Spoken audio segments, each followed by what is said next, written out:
Hello guys, आज मैं एक मूवी एक्सप्लेन करने वाली हूँ जो कि हाल ही में ही रिलीज हुआ है, जिसका नाम है माई वर्स्ट नेबर। कहानी शुरू होती है और हमें साउथ कोरिया का एक शहर दिखाया जाता है, जहाँ पर हम एक संगजिन नाम के लड़के को देखते हैं और बेसिकली ये हमारा मेल लीड कैरेक्टर है। वो यहाँ पर ब्रोकर के साथ अपने लिए फ्लैट देखने आया था। वो ब्रोकर उसे काफी चीप सा फ्लैट दिखाता है क्योंकि संगजिन को एकदम कम रेट पर फ्लैट चाहिए था। वो फ्लैट काफी कंजस्टेड था, यहाँ तक कि वहाँ का जो बाथरूम था वो हद से ज्यादा ही छोटा था। वो अपने ब्रोकर से कहता है कि आप मेरे यहाँ का रेंट थोड़ा सा कम नहीं कर सकते? तो ब्रोकर कहता है वो सारी चीजें यहाँ के ओनर पर डिपेंड करती है। फिर अगले ही दिन संगजिन अपने दोस्त के साथ वहाँ पर सारा सामान शिफ्ट करता है। उसका दोस्त कहता है मुझे वॉशरूम यूज करना है, तो संगजिन कहता है तुम वॉशरूम यूज नहीं कर पाओगे क्योंकि तुम्हारे लिए अंदर फिट होना पॉसिबल नहीं है। कुछ ही देर में उसके बाकी के दोनों दोस्त भी वहाँ पर पहुँच जाते हैं। पता चलता है कि संगजिन एक सिंगर था और उसने एक सिंगिंग कंपटीशन में पहला राउंड पास कर लिया था और वो अपने सेकेंड राउंड के लिए प्रिपेयर कर रहा था। फिर हमें दिखाया जाता है काफी रात हो चुका था और संगजिन ऑलमोस्ट सो चुका था। उसी टाइम पर उसे बहुत ही अजीब अजीब भूतों की आवाजें आने लग जाती है। वो एकदम से डर कर उठता है। तभी उसे किसी लड़की की रोने की आवाज आती है। पहले तो वो जोर से चिल्लाता है और कहता है भूत जैसा कुछ भी नहीं होता, लेकिन वो आवाज बंद ही नहीं हो रहा था। इसीलिए डर के मारे वो बिल्डिंग से भाग जाता है। उसी टाइम दूसरी तरफ हम एक लड़की को देखते हैं जिसका नाम रानी होता है और ये हमारी फीमेल लीड कैरेक्टर है। अब संगजिन बहुत ही हिम्मत जुटाते हुए दोबारा से फ्लैट में आता है और वो उस भूत से बातें करने लगता है। वो कहता है मैं इस फ्लैट में नया नया शिफ्ट हुआ हूँ, अगर तुम इस प्लेस को हॉन्ट कर रही हो तो प्लीज मेरे सामने आ जाओ। उसी टाइम पर उसे दीवार के अंदर से आवाजें आती है। उसे ऐसा लगता है कि ये भूत दीवार के अंदर है। वो कहता है तुम फिक्र मत करो, मैं तुम्हें यहाँ से आजाद करूंगा। पता चलता है ये जो भी लड़की थी वो बिल्कुल उसके बाजू वाले बिल्डिंग में थी। संगजिन उस दीवार को तोड़ने ही वाला था, तभी उस दीवार के अंदर से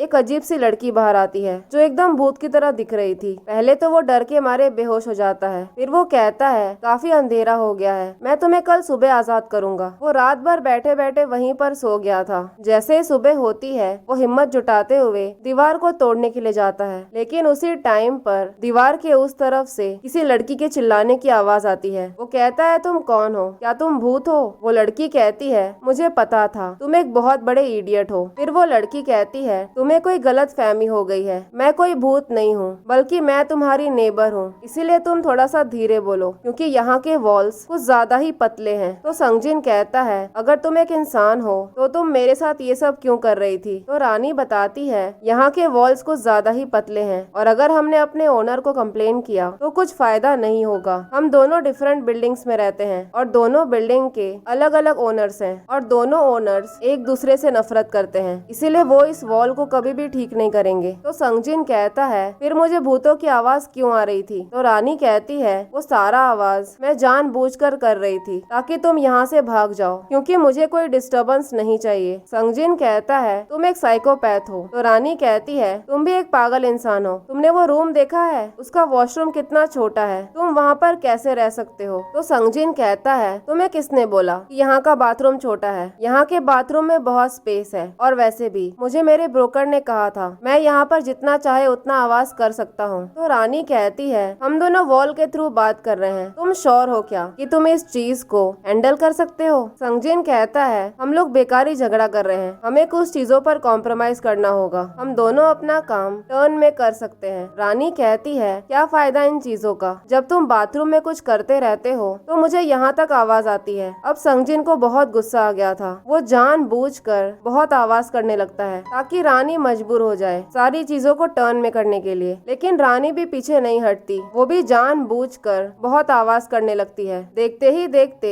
दोनों दिन रात बस सामने वाले का दिमाग खराब करने की कोशिश कर रहे थे। रानी को इतना गुस्सा आ गया था कि वो संगजिन को सोने भी नहीं दे रही थी। जब भी वो सोने जा रहा था वो सारी चीजों को उठा उठा के पटक रही थी और जब रानी सोने के लिए जा रही थी तो संगजिन जानबूझकर उसी टाइम पर गाने का रिकॉर्डिंग कर रहा था। फिर अगले सीन में जब संगजिन वापस से घर पर आता है तो रानी जानबूझकर बहुत सारे बलून्स फोड़ने लगती है। वो ढंग से खाना भी नहीं खा पा रहा था। अब वो उसे परेशान करने के लिए हर टाइम कोई ना कोई इंस्ट्रूमेंट बजाते रहता था। हद तो तब हो जाती है जब रानी जानबूझकर सीडी प्लेयर्स के थ्रू अजीब अजीब आवाजें निकालने की कोशिश करती है। इस बार संगजिन से बर्दाश्त नहीं होता और वो रूम से भाग जाता है। फिर थोड़ी ही देर में वो दोबारा से अपने घर वापस आता है और इस बार वो एक ऐसा इंस्ट्रूमेंट लेकर आया था जो कंटिन्यूअसली 24 घंटे तक टक टक वाला आवाज कर रहा था। पहले तो रानी सोचती है कि क्या ही हो जाएगा इस आवाज के साथ। वो हेडफोन्स लगाकर आराम से सोने की कोशिश करती है, लेकिन ये इंस्ट्रूमेंट कंटिन्यूअसली आवाज कर रहा था, इसीलिए वो सो ही नहीं पा रही थी। वो एकदम से फ्रस्ट्रेट हो जाती है और जोर जोर से चिल्लाने लगती है। फिर अगली सुबह वो संगजिन से कहती है, तुम जीत गए, अब ये सब कुछ बंद करो, मैं कॉम्प्रोमाइज करने के लिए तैयार हूँ। अब वो दोनों डिसाइड करते हैं कि वो 4-4 घंटे का टर्न लेंगे। जैसे ही 4 घंटा खत्म हो रहा था तब दूसरा बंदा अपना काम चालू कर रहा था। फिर अगले सीन में हम देखते हैं संगजिन के सारे दोस्त वहाँ पर पहुँच जाते हैं। वो रानी से कहता है, तुम टेंशन मत लो, रात होने से पहले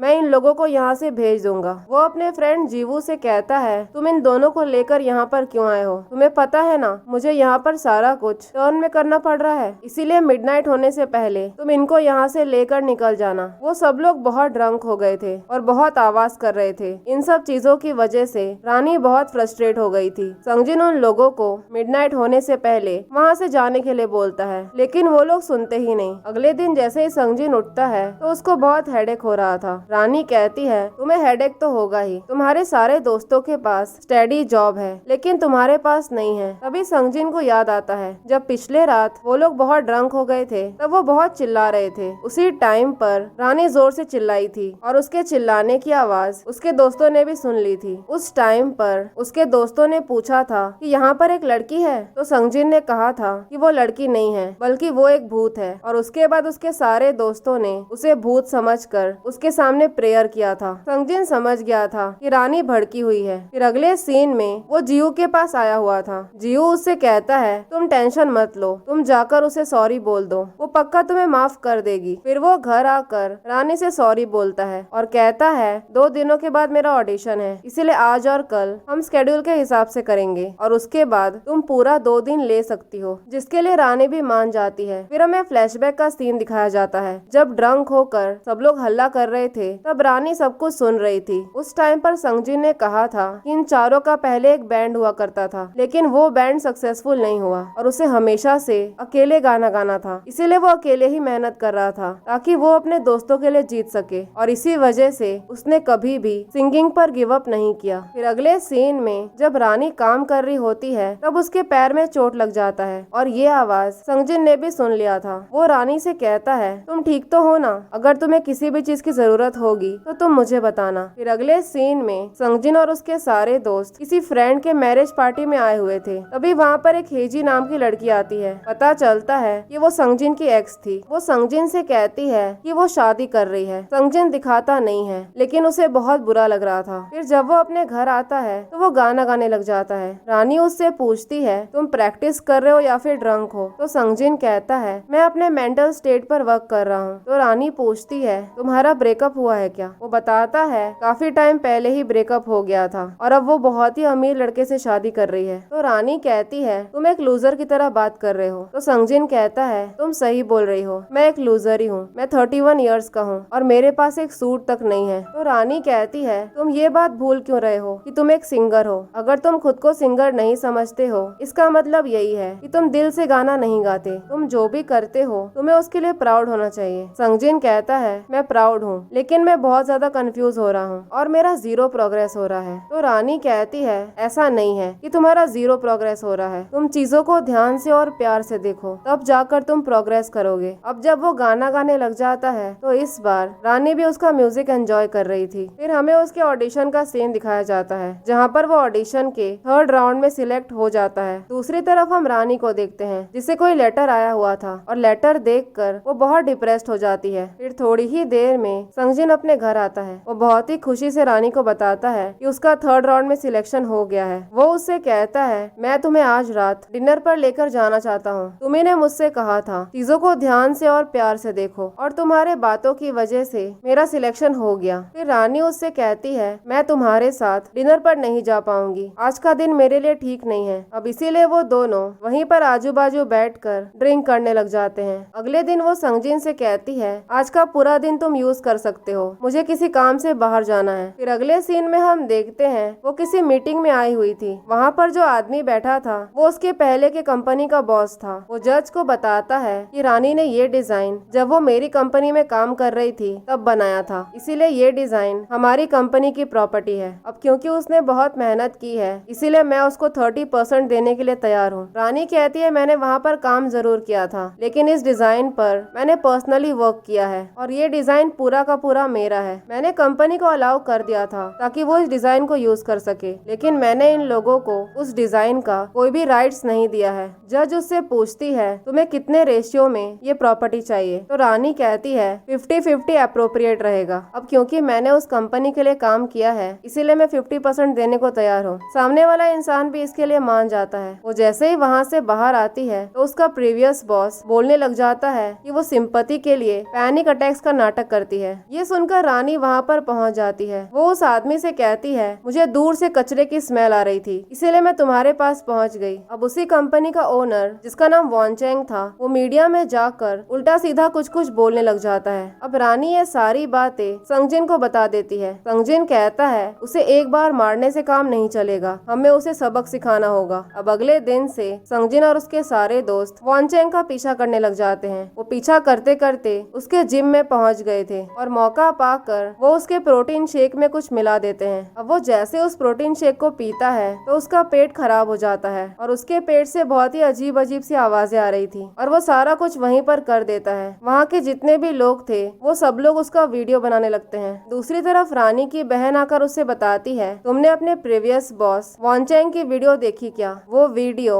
नंबर 1 पर ट्रेंड कर रहा है। वो फेमस होने की कोशिश कर रहा था और वो फेमस हो गया। रानी समझ गई थी ये सारा काम संगजिन ने ही किया है। फिर अगले सीन में संगजिन जब वापस आता है तो रानी उससे पूछती है तुम्ही ने वो सब किया ना वॉन्चेंग के साथ? संगजिन कहता है वो सब करना जरूरी था। फिर वो कहता है मैंने नोटिस किया है तुम कभी भी घर से बाहर नहीं जाती हो, तुम्हें अंदर बैठकर बोर नहीं होता? तो रानी कहती है तुम मेरे लाइफ को कम बोरिंग बनाते हो। फिर संगजिन उससे पूछता है क्या हम दोनों मिल सकते हैं? तो रानी मना कर देती है। वो कहती है हम दोनों तुम्हारे ऑडिशन के बाद मिलेंगे। तो संगजिन कहता है अगर ऑडिशन के बाद मैं सुपरस्टार बन गया तो शायद मैं तुम्हें इग्नोर करने लग जाऊं। फिर वो कहता है मुझे बहुत ही जेनरस वाली फीलिंग आ रही है, मुझे ये सब नहीं चाहिए, तुम तो अब मेरी गर्लफ्रेंड हो। वो पूछता है क्या तुम मेरी गर्लफ्रेंड बनोगी? ये सुनकर रानी हंसने लग जाती है। अब उन दोनों ने अपना बेड बिल्कुल आजू बाजू लगा दिया था और वो हर टाइम बातें करते रहते थे। संगजिन उससे कहता है अगर आज तुम फ्री हो तो हमें डेट पर जाना चाहिए। रानी उससे पूछती है हम डेट पर कैसे जाएंगे? तो वो उसे एक आइडिया देता है। वो लोग ऐसा प्रिटेंड करते हैं एक रेस्टोरेंट में बैठे हुए हैं। अब उन दोनों ने साथ में खाना बनाना भी चालू कर दिया था। संगजिन तो बहुत अच्छा खाना बनाता है लेकिन रानी को खाना बनाना आता ही नहीं था। वो सारा खाना जला देती है। फिर थोड़ी ही देर में रानी की बहन भी वहाँ पर आ जाती है। वो अपनी बहन को सब कुछ बता देती है। उसकी बहन संगजिन का नाम पूछती है तो रानी कहती है हम दोनों को एक दूसरे का नाम नहीं पता है। इस तरफ से संगजिन का फ्रेंड भी आया हुआ था और वो चारों बहुत सारी बातें कर रहे थे। सीन शिफ्ट होता है नेक्स्ट मॉर्निंग जहाँ पर संगजिन और रानी हमेशा बातें करते रहते थे। वो दोनों एक दूसरे को बहुत पसंद करने लग गए थे। उसी टाइम पर संगजिन के दरवाजे का बेल बजता है और उसकी एक्स वहीं पर खड़ी थी। वो कहती है मैं जानती हूँ ये सब गलत है लेकिन तुम ही वो इंसान हो जो सबसे पहले मेरे दिमाग में आए। वो कहती है मुझे लगता नहीं मैं शादी कर पाऊंगी, क्या हम बात कर सकते हैं? संगजिन जानता था कि रानी सब कुछ सुन रही है इसीलिए वो उसको लेकर वहाँ से बाहर जाता है। बाहर आकर वो संगजिन से कहती है तुम बिल्कुल भी नहीं बदले हो, तुम पहले भी इनोसेंट थे और अभी भी इनोसेंट हो, तुम्हारे अलावा सब लोग बदल गए हैं। फिर अगले सीन में हम रानी को देखते हैं जिसको वॉन्चेंग ने मिलने के लिए बुलाया था। वो मुंह छुपाकर बैठा हुआ था। वो रानी से कहता है मैं यहाँ पर झगड़ा करने के लिए नहीं आया हूँ। वो उसे एक बिजनेस कॉन्ट्रैक्ट साइन करने के लिए बोलता है। वो कहता है जो भी प्रॉफिट आएगा हम दोनों आधा आधा कर लेंगे। फिर वो उसे उसका रेज्यूमे दिखाता है। वो कहता है ये वही रेज्यूमे है जो तुमने हमें दिया था, याद करने की कोशिश करो, तुम कितना मेहनत करती थी, हमारे सपने एक ही थे इसीलिए हमें साथ में अपने सपनों को पूरा करना चाहिए। यहाँ पर हमें एक फ्लैशबैक का सीन दिखाया जाता है जहाँ पर रानी जैसे ही मीटिंग के लिए पहुँचती है तो वो देखती है वॉन्चेंग ने उसका डिजाइन चुरा लिया था और वो सबको ये बोल रहा था कि ये डिजाइन उसका है। ये सब देखकर रानी को बहुत गुस्सा आ जाता है। प्रेजेंट में वो कॉन्ट्रैक्ट साइन नहीं करती है और वहाँ से भाग जाती है। इन्हीं सब चीजों की वजह से उसे पैनिक अटैक्स आने लग गए थे और उसने दवाइयाँ खाना चालू कर दिया था। अगले सीन में हम देखते हैं रानी अपने बहन के क्लिनिक आई हुई थी क्योंकि उसकी बहन एक डॉक्टर थी। वो बताती है तुम्हारी कंडीशन ठीक नहीं है, तुम्हें पहले ही आना चाहिए था। दूसरी तरफ हम संगजिन को देखते हैं जो अपने सिंगिंग कंपटीशन के लिए स्टूडियो आया हुआ था। वहाँ के लोग उसे एक कैमरा देते हैं और कहते हैं तुम्हें अपना व्लॉग शूट करना होगा जो भी तुम डेली लाइफ में करते हो। फिर वहाँ से निकलकर वो अपने एक फ्रेंड के पास आता है। उसका वो फ्रेंड लॉयर था। तभी वो एक कॉन्ट्रैक्ट रीड करता है जो एक्चुअली में रानी के बॉस वॉन चैंग का कॉन्ट्रैक्ट था, जो कॉन्ट्रैक्ट उसने रानी को साइन करने के लिए बोला था। इन दोनों को याद आता है कि ये तो वही इंसान है जिसको इन लोगों ने मिलकर जिम में परेशान किया था। संगजिन का फ्रेंड कहता है वो जितना सेल्फिश दिखता है ना, उससे कई ज्यादा वो रियल में सेल्फिश है। वो बताता है कि इस कॉन्ट्रैक्ट के साथ वो रानी का कॉपीराइट चुरा सकता है, यानी कि लीगली रानी का कैरेक्टर वॉन चैंग का हो जाएगा। यहाँ पर संगजिन को रानी का नाम पता चल चुका था। फिर वो जैसे ही घर आता है तो रानी की बहन बताती है कि बिल्कुल भी आवाज मत करना, रानी की तबीयत ठीक नहीं है। वो कहती है रानी किसी को दिखाती नहीं है, वो सारे प्रॉब्लम्स अपने तक ही रखती है। उसका कंडीशन काफी खराब है, लेकिन वो जब से तुमसे मिली है उसके कंडीशन में काफी इम्प्रूवमेंट आया है। वो संगजिन से रिक्वेस्ट करती है और कहती है प्लीज रानी का ध्यान रखना। सीन शिफ्ट होता है नेक्स्ट डे। अगले सीन में हम रानी के बॉस को देखते हैं। तभी वहाँ पर संगजिन पहुँच जाता है और वो उसके सर पे जोर से मारता है। संगजिन उसे बहुत सारी गालियाँ देता है और कहता है तुम एक ऐसे इंसान हो जो दूसरों के सपनों को यूज करके अपना करियर बनाते हो। तो वॉन चैंग कहता है तुम्हें यहाँ पर रानी ने भेजा है ना। अब वो दोनों ही लड़ने लग जाते हैं। थोड़ी ही देर के बाद वॉन चैंग रानी को कॉल करता है। वो उससे कहता है तुम्हारी हिम्मत कैसे हुई, तुमने झगड़ा करने के लिए एक आदमी को मेरे पास भेजा था। एक अजीब से इंसान को तुमसे प्यार हो गया है। उस लड़के ने मुझे ये कहा ये तुम्हारा ड्रीम है, इसीलिए मुझे दोबारा से कॉल मत करना। तभी उसका असिस्टेंट कहता है ये डील हमारे लिए बहुत इंपॉर्टेंट है, अगर ये नहीं हुआ तो हमें कोई भी इन्वेस्टमेंट नहीं मिलेगा। तो वॉन चैंग कहता है तुम टेंशन मत लो, रानी कभी भी अपने सपनों पर गिव अप नहीं करेगी, वो उस कॉन्ट्रैक्ट को जरूर साइन करेगी। फिर संगजिन जैसे ही घर आता है तो रानी उससे पूछती है तुम पागल हो क्या, तुम वहाँ पर झगड़ा करने के लिए क्यों गए थे? ऐसे करके तुम खुद को रिस्क में डाल रहे हो, तुम्हारा करियर रिस्क में आ जाएगा। वो कहती है वैसे भी हम दोनों ने कभी भी एक दूसरे को देखा नहीं है, इसलिए जो भी था हमें यहीं पर खत्म कर देना चाहिए। संगजिन कहता है तुम उसे जानते भी नहीं हो, वो आदमी तुम्हें स्कैम करने की कोशिश कर रहा है। अगर तुमने वो कॉन्ट्रैक्ट साइन कर लिया तो वो तुम्हारा कैरेक्टर चुरा लेगा। रानी कहती है मुझे ये सारा कुछ पहले से ही पता है और मैं खुद से ये सब कुछ मैनेज कर लूंगी, तुम बीच में मत पड़ो। संगजिन कहता है तुम मुझसे ऐसे क्यों बात कर रही हो, तुम्हारा सपना तुम्हें अंधा कर देगा। तुमने मुझसे कहा था चीजों को ध्यान से और प्यार से देखो। तुमने इस कैरेक्टर को बनाने के लिए अपनी पूरी लाइफ लगा दी और अगर तुम्हें अपने मेहनत की कदर है तो मेरी बात मानो, उस कॉन्ट्रैक्ट को साइन मत करना। फिर अगले सीन में रानी जब अपने घर पर वापस आती है तो वो संगजिन से पूछती है क्या तुम घर पर हो, लेकिन वो कोई भी जवाब नहीं देता। तो रानी को लगता है कि वो घर पर नहीं है, इसीलिए वो अपने बॉस वॉन चैंग को कॉल करके बताती है कि वो उसका ऑफर एक्सेप्ट करने को तैयार है। अब ये सब सुनकर संगजिन को बहुत बुरा लगता है। उसने कॉन्ट्रैक्ट साइन करने के लिए मना किया था, लेकिन फिर भी रानी मान गई थी। अब उन दोनों की लाइफ पहले जैसी हो गई थी। वो सब कुछ टर्न में करने लग गए थे जैसे वो पहले करते थे। इन सब चीजों की वजह से संगजिन को बहुत ही अजीब सा फील हो रहा था। वो रानी से कहता है जब तक मेरा ऑडिशन खत्म नहीं हो जाता तब तक मैं कहीं और जाकर रहता हूँ। अब वो सारा सामान लेकर अपने फ्रेंड के शॉप पर आ गया था। उसका फ्रेंड उससे पूछता है तुम्हें हुआ क्या है, तुम ऐसा बिहेव क्यों कर रहे हो, लेकिन वो कुछ नहीं बताता। काफी दिन बीत जाते हैं और वो वहीं पर लेटा हुआ था। तभी उसे अपने प्रोड्यूसर का कॉल आता है। वो उससे कहती है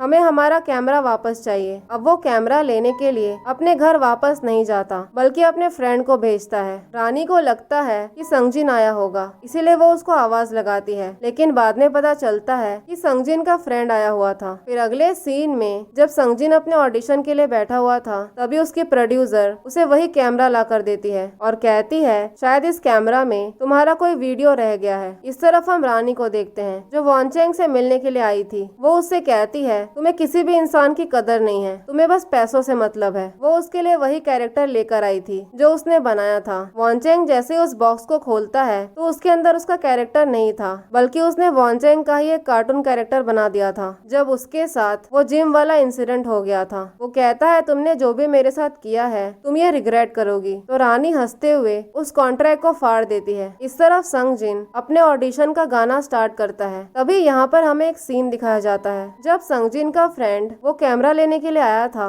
तब रानी ने उस कैमरा के थ्रू एक ऑडियो रिकॉर्ड करवाया था। रिकॉर्डिंग में रानी कह रही थी, मुझे पता है तुम मेरी वजह से डिसअपॉइंट हुए हो, मुझे तुमसे वैसे बात नहीं करना चाहिए था, प्लीज मुझे माफ कर देना, मुझे चीजों को ध्यान से और प्यार से देखना चाहिए था, ऐसी चीजें जो हम आंखों से नहीं देख सकते। काफी टाइम के बाद मैंने किसी के साथ इतना डीप रिलेशनशिप फॉर्म किया है, अब चाहे कुछ भी हो जाए मैं लाइफ में आगे बढ़ने की कोशिश करूंगी और इन सारी चीजों का क्रेडिट तुम्हें जाता है। तुमने अपने गाने को दिल से लिखा है, तुम्हारा गाना बहुत अच्छा है और अब मुझे पता है अगर हमारे सपने पूरे भी नहीं हुए तो भी फर्क नहीं पड़ता है, जब तक हम किसी भी चीज को पूरे दिल से करें, उस चीज में पूरा दिल लगा दे। मुझे नहीं पता कि मैं टाइम से पहुंच पाऊंगी या नहीं, लेकिन हम दोनों मिलकर सब कुछ ठीक कर देंगे। उसी टाइम पर रानी भागते हुए संगजिन के ऑडिशन के लिए जा रही थी। इस तरफ जैसे ही संगजिन का गाना खत्म होता है तो जजेस कहते हैं, तुम्हारी सिंगिंग इतनी भी अच्छी नहीं थी, लेकिन तुमने पूरे दिल से गाया, हम तुम्हारा प्यार फील कर पा रहे थे। तभी संगजिन को रानी की बोली हुई बात याद आती है। उसने कहा था, चाहे हमारे सपने पूरे हो या ना हो, अगर हमने किसी भी चीज को पूरे दिल से किया तो वो काफी होता है। अब यही सब सोचकर संगजिन वहाँ से निकल जाता है। किसी को भी समझ में नहीं आ रहा था कि वो अचानक से ऐसे भाग क्यों रहा है। वो बाहर आकर रानी की तरफ भागने लगता है और रानी भी उसी की तरफ भाग रही थी। वो दोनों एकदम आमने सामने खड़े थे और उन दोनों ने एक दूसरे को देख लिया था। वो रास्ता क्रॉस करके एक दूसरे के पास पहुंच जाते हैं और एक दूसरे को देखकर स्माइल करते हैं और ये हो जाती है हैप्पी एंडिंग। मूवी के पोस्ट क्रेडिट सीन में संगजिन के सारे दोस्त उस दीवार को तोड़ देते हैं और कहते हैं अब इस दीवार की कोई जरूरत नहीं है। इसी सीन के साथ ये मूवी यहीं पर खत्म हो जाता है। मुझे कमेंट करके जरूर बताएं कि आपको ये मूवी कैसी लगी। अगर एक्सप्लेनेशन पसंद आई हो तो लाइक शेयर और सब्सक्राइब जरूर करें। Thank you for watching.